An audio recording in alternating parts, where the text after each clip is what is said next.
You know what, Marcus, I do have a story to tell based off of that, right? So Stay away, Kenny. Stay away, Kenny. this past couple of weeks, right? Well, this started like 3 weeks ago. I had this client sit in my chair. And one type of client I hate more than anything is a YouTube watching ass client. The ones that come up and they think they know your job better than you do. And like they think they know everything about what it is to cut hair. So they really, really fucking picky. And I'm sitting there and my wife can hear the dude being picky right next to me. So she see the frustration in my face because the dude getting on my nerve. And I have this thing that if I don't like a client, I try my best not to tell myself that I hate that client or that I never want to see clients like that. And part of that is the reason. Part of that reason for that is because I was like, I don't want God to ever hear me and take them away. Like to be like, all right, well, bet if you don't like these clients, then bet you ain't gonna get them no more. And a little bit of humility. And what it made me realize is that because it's those challenging clients that make me a better barber. It's the ones that think they know it all. The ones that, and if I can convince them to do what's best for them and all that, because they'd come in and sit in your chair and ask for the wildest shit. Hey man, I need you to taper me 3/4 of the way right here, but halfway up on this side, and give me the Gumby up here. And you like, bro, that shit don't look right. But like the more you get those clients to sit in your chair, the more you can convince them what works for them, and they start to trust you. It makes you a better barber. So I definitely see where you're coming from on that, because like I like a challenge too. And at first it used to bother me because I told one of my clients, because I had a young man that wants to be a barber, and I was like, man, one of the things that used to make me the most nervous is when I got a new person in my chair, and I'd be sitting behind that chair sweating like, man, am I gonna do it right? Is this gonna be right or whatever? And then the more heads that I cut, the more people that I encounter, the less that nervousness came around. So yeah. Yeah, and then there's the last one is scrolling across the bottom of the screen. It's about women's happiness. There's two parts to that. And with that, man, women's happiness today. You know, I was having a discussion with Shan on the Lapeef Network Facebook group. So those that don't know that we have a Facebook group, please go to Facebook and type in Lapeef, and you'll see the group. It's a wonderful group. I want you guys to join, and JR or one of us moderators will let you in. But when it comes to women, okay, so there's natural versus normal, right? So what is normalized is what's taught, you know, but what's natural is what's baked in the cake. And so the reality is women want leadership, but when it shows up, they're taught that you should lead the way they want you to lead.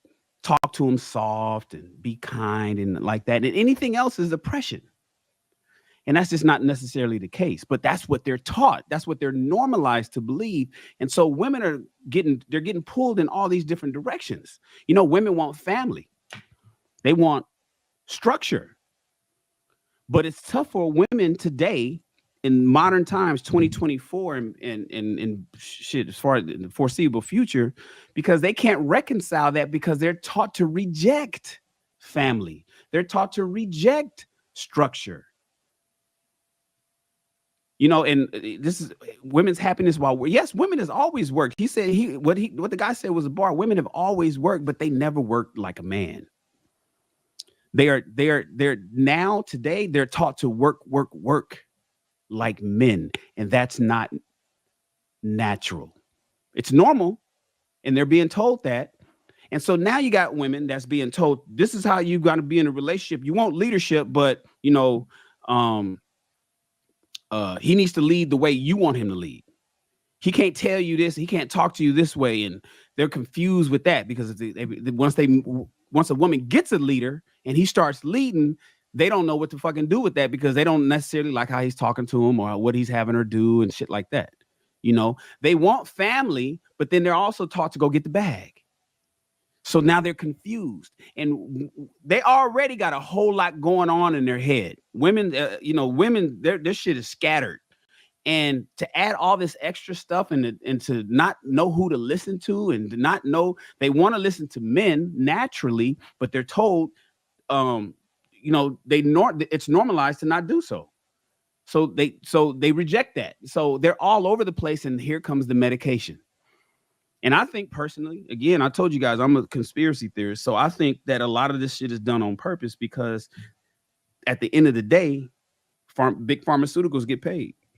If we can drug these women, oh man, we could sell them and all this stuff. We could prescribe and put them under this medication and have them sit on this leather sofa and go to therapy and speak to somebody about it. There's a lot of money out there, but they can pay for it because we're sending their ass to work, and it's confusing women. And then women come over here to King Talk and to my show or you guys' show. They listen to Darwin at his podcast. And then they're like, damn, I don't know. They want a man like Darwin, but they're told to reject Darwin's leadership. But then they want a man like Darwin. But then when they go out in the street, they run into a bunch of bums that ain't like Darwin. But they're not, so they're pulled every which way. And now, like the man said, men's happiness isn't getting better necessarily. Women's happiness, who was once happier, is now getting worse and going below men's today. So women are the most unhappy that they've ever been in their group. But just recently, in the last 2-3 years, their happiness is dropping below the levels of men. And a lot of this stuff is just coming from surveys, but you can quantify it by the medication. You can't knock the numbers. You can't knock, you can measure who the fuck is getting prescribed something at CVS and at Rite Aid and at Walgreens. You can who's on drugs because we can run a report. Women may lie and say they're happy. They may lie and say they love their cats and being alone and going to sleep at night and having a glass of wine and having a little rose toy to play with and watching Netflix. But we all know that that's not the case. So if we can get to a situation where we're not tugging women in all these different directions and get them course corrected to go the right way, which I believe there's structure in family, then I think the happiness will come back. That would mean all of us men, all of the interactions that they have with men on the majority, we would have to kind of see eye to eye, right? So they won't be so confused.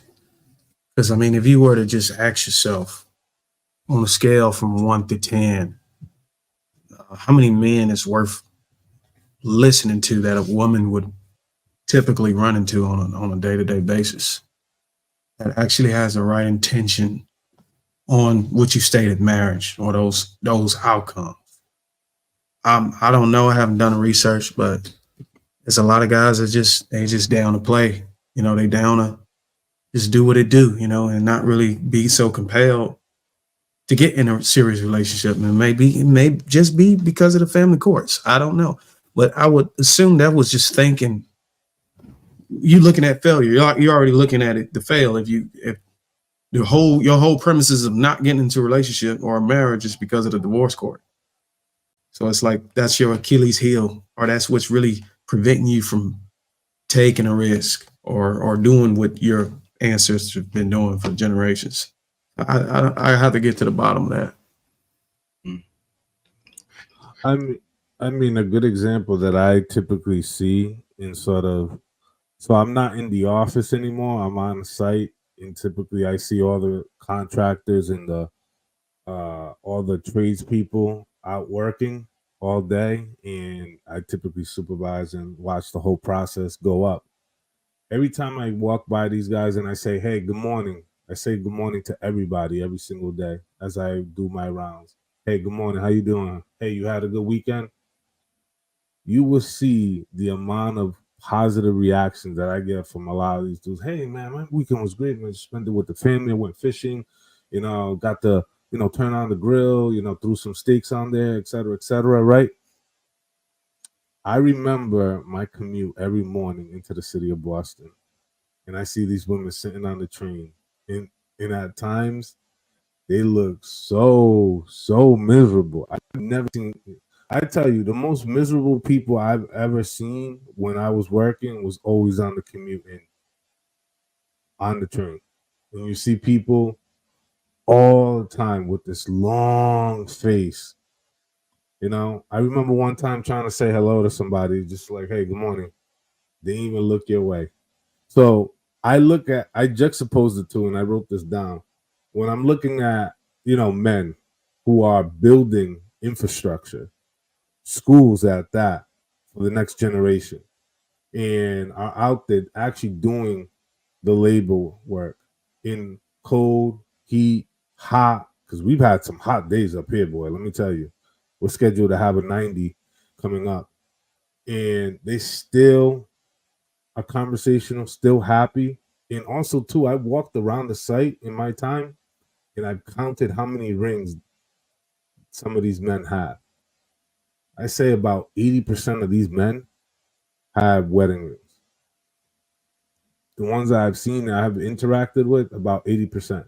And sort of, it kind of almost behooves me to get to the conclusion that a lot of women that spend those long hours in that C-suite corner office with the nice view out to the city isn't really panning out the way that a lot of women are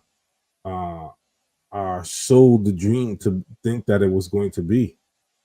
Because they're in the office at 8, but boy, let me tell you, the lights still are on past 6:30, past 7 o'clock, and then they're finally leaving. Plus that 45-minute commute home, that dinner is already cold.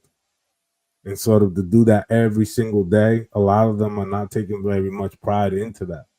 Some do, but I think that, the example that Shan had brought up earlier about, their happiness being derived from, either family or them just being stuck or that life being drawn out of them for, working those long hours. It doesn't really lead to a long, fruitful relationship. And they're having a hard time trying to balance out the two. You know who be looking miserable at their job, Luis? Public defenders. Have you ever seen a public defender at work? They be looking bad. They be looking super mad. They walk in sweating profusely like they just got out the gym. Women, ladies. So the thing is, physically, forget the mental side of it. Physically, women are not designed but we haven't evolved as a species for women to be thrown into what they're thrown into today. I'm not talking about construction work. Even the soft, cushy office jobs is taxing physically on women because you got to get up early. You got to go to bed late. You got to take the train. You got to deal with traffic. You got to deal with the elements. You got to deal with a lot of shit. All of that, look at my skin is rough. You know what I'm saying? My beard, my hands are strong. There's calluses on my hand. I'm designed for this. And none of this takes away from my handsomeness. Whereas for a woman to deal with the shit that I deal with as a man takes away from her beauty. And women know that because beauty matters to them. In fact, in a relationship, we say women are the pillars of beauty. So while the Botox and the exfoliation and all the things that women go through to try to maintain their youth, they're aging faster, even with the soft, cushy management jobs. And that's what's happening. And they know it. And so while they want to still be beautiful, they're not elongating the opportunity to be that because they got to get their ass to work if they want to pay the bills. And so that brings sadness. Whereas me and Hink, and Hink says, he money over last time that I checked, first get the money, then respect, then the power and the hoes come next. That's Nipsey Hussle. We go out there and work. We don't have no problem working. When Hink gets his new house, he's gonna be in the backyard. He's gonna be out there with all his tools, no problem, because Hink is built for that. His woman ain't built for that. And if the women that's out here buying their homes that don't have the money to necessarily get a contractor to do the work and they're trying to do it themselves, they may put it on Instagram and make it seem like it's fun to remodel the second bedroom and all that kind of stuff, but they don't know what they're doing at Home Depot, and they're not even built. They shouldn't even be there. So, and because it's aging them and it's wearing them out, and they got to be to work at Monday on time, and they only get a 45-minute break and 45-minute lunch, 2 15-minute breaks, and they back at the job again. And they got to listen to a whole boss that don't even love them. It's just, they're not designed for that, man. And you're gonna see them on the train, sad as a motherfucker, every weekday. So Shannon, I have a question, and I know that this stat came up before in our King Talk conversation. Women today own more homes than men. I'm very curious to understand the paradox of this new phenomenon, and do many people understand the maintenance and upkeep that it is required to maintain a home in terms of landscaping, yard, painting, just replacing light bulbs, every single component of it. Something Louis, breaks. Well, Louis, your I toilet- got a if running your theory toilet for goes that. out right now, if your toilet goes out right now and it doesn't flush, every man on this panel will figure it out. We don't necessarily need to call a plumber to figure out why the toilet is running. We know to take off the top of the back of the toilet, move over, take a look and see what's going on. Oh, this orange plunger thing is worn out. I need to run to Home Depot and get another one. That's what it would cost all of us, $9.95 plus tax. The woman homeowner, she don't do that. She wouldn't even want to lift the fucking back of the toilet. It's $99 per visit for her to have a plumber come out and fix it. When your check engine light comes on, when your tires are low, when you hear a knock, and every time you turn and you hear, is that my CV joint? Every time I turn hard on my car, okay, what's getting ready to go bad? These things that we kind of know. So when it comes to home ownership, when the that's why what did we say? The smoke detector beep is the single woman's detector, because they don't even know to change the 9-volt battery in the smoke detectors, much less figure out why that power outlet doesn't have no power, or how come the washer how come the dryer is not drying the clothes as fast as it's supposed to, because they don't understand the cleaning out the lint. I mean, it's just a lot of stuff that goes into home ownership that, yeah, they're buying the houses because they're told to go buy the houses, or they're getting them in divorce, right? But then when it comes to maintaining that houses, them shits is falling apart. Yeah, I got a running theory on that, Louise. So I think because when I talk to men, right, when they buy homes, they tend to buy for one or two reasons. One, either as investment properties, or you know what I mean, they building a family, or they already had a family and they trying to move, move their family into a new home. Whereas to Shannon's point, when women buy a lot of their houses, it's not really for that. It's the next stage. It's the next thing that they need to do on the list. It's the what I have to do. So they tend to go out there and they buy their homes so they outnumber men, because if men ain't getting married, if he ain't got the money to invest in no property, he not gonna buy no home if there ain't nobody to put it in there with him. He'll rent to the end of his days for all he cares. So I think that's the reason why women tend to lead men in home ownership, is because they look at it as that check mark off the list. Whereas men look at it as, if I need it, I'll do it. But if it ain't making me no money, I'm gonna say fuck that house.